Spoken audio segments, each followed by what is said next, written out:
ఎద్దుల బతుకమ్మ లేదా చిన్న బతుకమ్మ అని అంటారు. ఈ రోజున వారి పూర్వీకులకు నైవేద్యం సమర్పించి బతుకమ్మను తయారు చేస్తారు.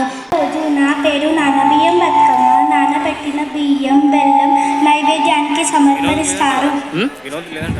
5వ రోజు నా పేరు అట్ల బతుకమ్మ.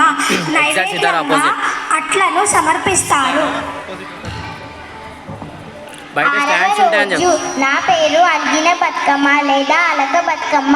ఈ రోజు నైవేద్యం సమర్పించరు. గౌరీదేవి బాధపడిందని నమ్ముతారు. అదే రోజున లలిత పంచమి జరుపుకుంటారు. ధన్యవాదాలు. 7వ రోజు నా పేరు వేపకాయ బతుకమ్మ. నాకు నైవేద్యంగా వేపకాయ ఆకారంలో ఉన్న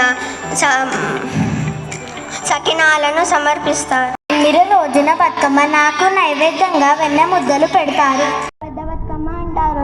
ఈరోజు రకరకాల పూలు తెచ్చి పెద్ద బతుకమ్మను పేరుస్తారు. ఈరోజు 5 రకాల సద్దులు తయారు చేస్తారు నైవేద్యంగా.